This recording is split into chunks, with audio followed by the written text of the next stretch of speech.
السلام علیکم، امید ہے کہ آپ سب لوگ خیر خیریت سے ہوں گے۔ اور آج ہم لوگ نقش ملال بائی واہبہ فاطمہ کو آگے ریڈ کریں گے، مگر ریڈ کرنے سے پہلے اگر آپ نے ابھی تک میرے چینل کو سبسکرائب نہیں کیا تو پہلے چینل سبسکرائب کر لیں، ویڈیو کو لائک شیئر کر دیں اور کمنٹس میں اپنا ریویو ضرور دیں۔ چلیں اب بنا وقت ضائع کیا ہم اپنے ناول کی طرف بڑھتے ہیں۔ جانتی ہو انابیہ، تمہارا مجرم اپنی بہن کی بربادی دیکھ کر پل پل اپنی موت کی دعا مانگے گا، مگر اسے موت نہیں آئے گی۔ وہ اتنی اذیت اٹھائے گا، اتنی کہ ہم نے اٹھائی۔ میں اسے عبرتناک سزا دوں گا۔ وہ انابیہ کا ہاتھ تھامے بیٹھا، سرخ نم آنکھیں لیے اس کی ساکت پتلیاں دیکھے گیا۔ تبھی ڈاکٹر روم میں آئی۔ ڈاکٹر، کیا پروگرس ہے؟ جائش نے امید بھرے لہجے میں پوچھا۔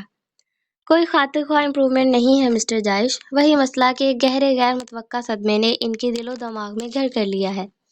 یہ اس میچ سے باہر نہیں نکل پا رہی ہیں، بہت تکلیف میں ہے آپ کی بہن۔ ڈاکٹر کے کہنے کی دیر تھی، وہ جو اس کا ضمیر اسے لان تان کر رہا تھا، اب اس نے انتہائی بے حسی اپنے کان لپیٹ لیے تھے۔ کافی دیر انابیہ کے ساتھ وقت گزارنے کے بعد وہ سب کچھ برباد کر دینے کی نیت سے ہاسپٹل سے نکلا تھا۔ امتیاز اسے کمرے میں چھوڑ کر جا چکی تھی، مگر کچھ ہی دیر بعد وہ اس کے لیے کھانے کی ٹرے لے کر آئی۔ صبح سے بھوکی پیاسی وہ جب اس کے سامنے کھانا آیا تو نخرہ دکھانے کی بجائے کہ وہ جس سچویشن میں پھنسی تھی، کون تھا جو اس کے یہاں نخرے اٹھاتا، اس نے چپ چاپ کھانا کھا لیا۔ کھانا کھا کر کچھ سکون ملا تھا، نہیں تو بھوک اور پیاس نے الگ سے جان نکالی ہوئی تھی۔ حریم کھانا کھا چکی تو امتیاز اسے آرام کرنے کا کہہ کر ٹرے لے کر چلی گئی۔ وہ کافی دیر تک صوفے پر بیٹھی رہی، بیٹھ کر کمر اکڑ گئی تھی۔ اس سے آگے اس کے ساتھ کیا ہوگا یہ سوچ کر اس کی آدھی جان تو یوں ہی نکل گئی تھی۔ اسی لہنگے میں وہ کافی بے چین تھے۔ میک اپ تو سارا صاف ہو ہی گیا تھا، اس نے جیولری اتار کر بھی صوفے کے پاس پڑی ٹیبل پر رکھ دی۔ حریم نے ادھر ادھر دیکھا، اسے کوئی حل کوئی راستہ نکالنا ہوگا، یوں ہاتھ پر ہاتھ دھرے رکھ کر کچھ نہیں ہونے والا تھا۔ اس جن سے خوف بھی تو بے تحاشا محسوس ہو رہا تھا۔ تبھی اس نے اٹھ کر کمرے کا دروازہ چیک کیا، مگر وہ باہر سے لاک تھا۔ کھڑکیوں میں گرل تھی، ایک بالکنی کا دروازہ تھا جو دکھائی دے رہا تھا۔ وہ جلدی سے اسے کھول کر باہر بالکنی میں نکل آئی تھی۔ ذرا سی کوشش کے بعد بالکنی کا دروازہ کھول وہ بالکنی میں نکل آئی تھی۔ اندھیرے اور رات کی گہرائی سے اسے خوف محسوس ہوا، مگر پھر بھی ہمت باندھ کر حریم نے تیزی سے ریکنگ کے ساتھ ساتھ چل کر اس عقوبت خانے سے باہر نکلنے کی جگہ تلاش کرنی چاہی۔ دائیں جانب بالکنی سے حویلی کے مردان خانے کے قدرے 5 سے 6 فٹ نیچے چھت تھی۔ اسے ریکنگ پار کر کے اس چھت پر اترنے کی کوشش کرنی چاہیے کہ یہ حویلی کی بیک سائڈ جا کھلا ایریا تھا۔ وہ اپنی آخری سانس تک اس مصیبت سے خود کو نکالنے کی جدوجہد کرنا چاہتی تھی، تبھی دھیمے سے بالکنی کی ریکنگ کے باہر والی سائڈ پر پاؤں رکھا۔ اتنی اونچائی دیکھ کر خوف سے وہ سفید پڑ گئی تھی۔ یہ خوف اس درندے کے خوف کے سامنے کچھ نہیں تھا جس نے محض آدھے دن میں ہی اس کے دل کا تمام لہو جیسے نچوڑ لیا تھا۔ وہ خود کو سنبھال نہیں پا رہی تھی، لہنگے میں اٹکی اور اس سے پہلے اس قدر اونچائی سے گر کر اس کا کیما بن جاتا۔ ایک آہنی سلاخ جیسا بازو اس کی کمر کے گرد لپٹا تھا۔ جائش حویلی میں داخل ہوا تو گاڑی طویل ترین ڈرائی وے پر ہی کھڑی کر کے فوراً گاڑی سے نیچے اترا تھا۔ جانے کیسی کشش تھی کہ وہ تیز قدموں سے چلتا اپنے کمرے کی جانب بڑھا۔ اس کے ذہن میں بس اس وقت یہ تھا کہ وہ اسے اپنے آنکھوں کے سامنے دیکھنا چاہتا تھا۔ کمرے میں آیا تو اس کا دماغ پوری طرح گھوم گیا تھا کہ کمرہ خالی منہ چڑھا رہا تھا۔ جائش نے تیزی سے ادھر ادھر دیکھا۔ بالکنی کے کھلے دروازے سے اسے جو منظر دکھائی دیا، اس سے اس کا دماغ پوری طرح کھول چکا تھا۔ اس سے پہلے وہ بے وقوف لڑکی اتنی اونچائی سے گر کر اپنی ہڈیوں کا سرما بنوا کر سردار کے سر ہو کر مرتی۔ جائش نے تیزی سے آگے بڑھ کر اسے قابو کیا تھا۔ اس کے منہ سے چیخ برآمد ہوئی اور رات کے اندھیرے میں دور تک گونجی۔ جائش نے اس کی پشت اپنے سینے سے لگائی مگر اسے نیچے کی جانب دھکیلنے کی کوشش کی۔ وہ مسلسل چلائے گئی۔ کیا بات ہے ڈارلنگ؟ سردار جائش جہانگیر کا اتنا خوف کہ مجھ جیسے شوہر سے بچنے کے لیے موت کو گلے لگانا منظور ہے تمہیں؟ ہاں چلو ٹھیک ہے، مرو تو میری بھی جان چھوٹے۔ وہ اس کے کان میں دھاڑا اور اس نے نیچے کی جانب دھکیلنے کی ایکٹنگ کی۔ وہ موت اور اس جن کے خوف سے کچھ بول نہیں پا رہی تھی۔ مسلسل آنسو بہاتی اس کا بازو زور زور سے دبوچ کر اور آنکھیں زور سے میچ کر رکھی۔ جائش نے اسے بالکنی کے اندر کھینچا۔ اس کا نازک وجود یوں کپ کپانے لگا جیسے زلزلوں کی ضد میں ہو۔ وہ جائش کے مضبوط بازوؤں کے سہارے پر تھی۔ وہ اسے چھوڑ دیتا تو وہ بھری مٹی کی طرح اس کی باہوں سے پھسل کر زمین بوس ہو جاتی۔ جائش نے اس کے لرزتے وجود کو بازوؤں میں بھرا، روم کے اندر لا کر پاؤں سے بالکنی کا ڈور لاک کر دیا۔ لا کر اسے بیڈ پر لٹایا۔ وہ ہنول خوف سے آنکھیں سختی سے بند کیے تھر تھر کانپ رہی تھی۔ جائش کی نگاہیں اس کے کانپتے نازک وجود میں الجھ گئیں۔ عجیب سی الجھن تھی۔ وہ کہیں سے بھی تو نہیں لگتی تھی کہ کسی درندے سے اس کا دور دور تک کا تعلق ہے۔ وہ جتنے غم اور غصے میں ہاسپٹل سے آیا تھا اب اتنا ہی پرسکون تھا، اور فرصت میں بیڈ کے کنارے پر بیٹھا اسے دیکھے گیا۔ ماتھے کے بالوں کا جال بھی کہیں غائب ہو گیا۔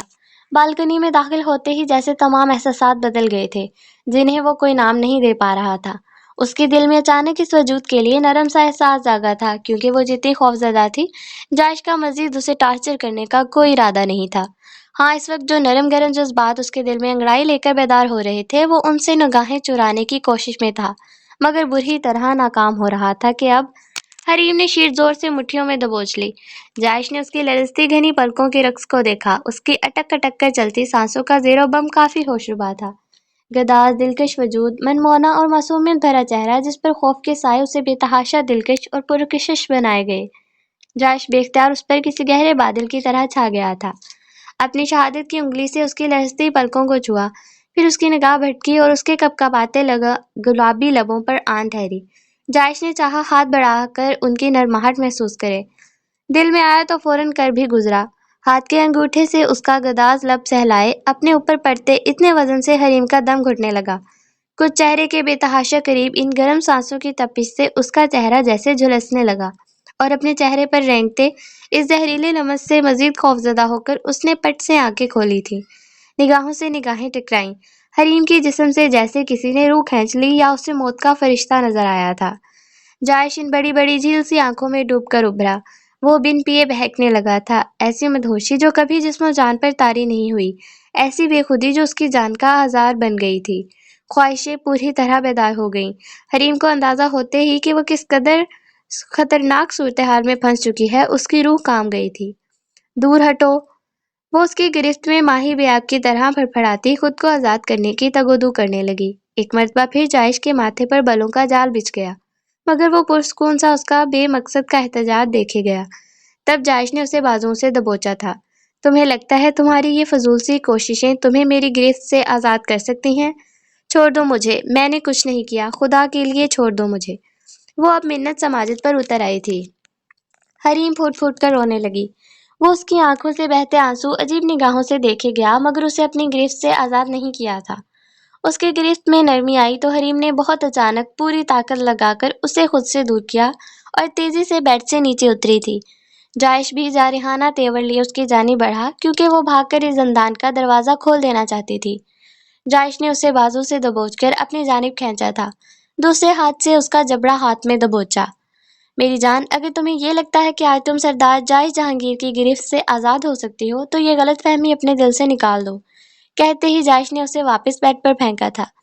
دت دیکھو، میں کہہ رہی ہوں نا، تمہیں کوئی غلط فہمی ہوئی ہے، خدا کے لیے ایسا مت کرو۔ تم آپ بولو۔ وہ بول ہی رہی تھی کہ جائش نے اس کے اوپر جھکتے پھر سے اس پر قابو پایا تھا۔ اس کا جبڑا دبوچ کر وہ اس کے کان میں گڑایا۔ آپ بولو جانمن، عزت دو مجھے، تو عزت اور نرمی سے پیش آؤں گا، نہیں تو موت کی دعا مانگو گی۔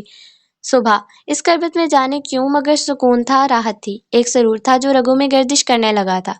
وہ پوری طرح اپنے ہوش کھو بیٹھا تھا۔ اس وقت اسے کچھ بھی یاد نہیں تھا، وہ اس تک کیسے پہنچی تھی، اس کی دسترس میں کیسے آئی، بدلہ انتقام کچھ بھی یاد نہیں تھا، یا وہ خود ہی سب کچھ بھول جانا چاہتا تھا۔ اسے دن میں یہاں لا کر ایک کسک تھی، دل میں ایک گلٹ سا فیل ہو رہا تھا، تبھی اس کے ساتھ کچھ غلط نہیں کر پایا۔ وہ جانتا تھا اس سب میں اس معصوم کا کوئی قصور نہیں تھا، وہ بس اتنا چاہتا تھا کہ وہ حریم کو اپنے دشمن سے بس چھین لے۔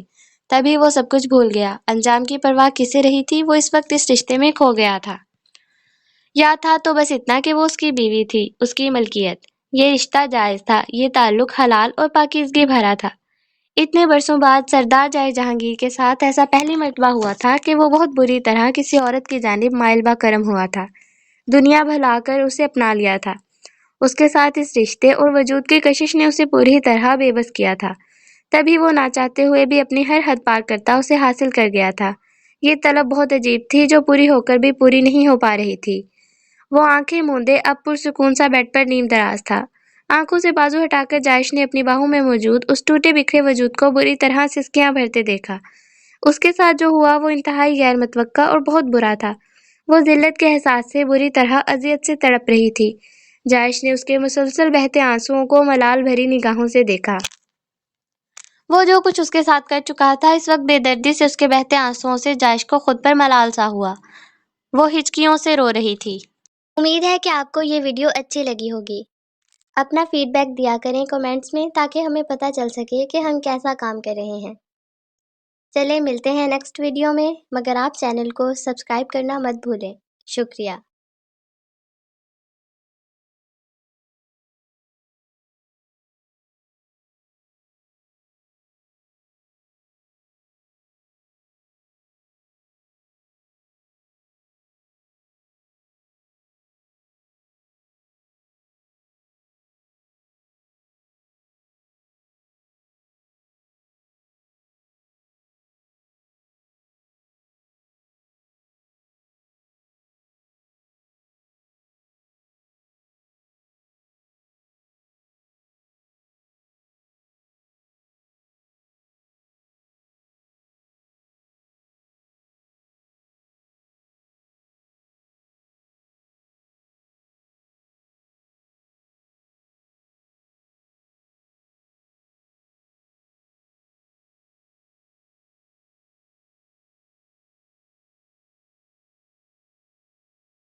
امید ہے کہ آپ کو یہ ویڈیو اچھی لگی ہوگی۔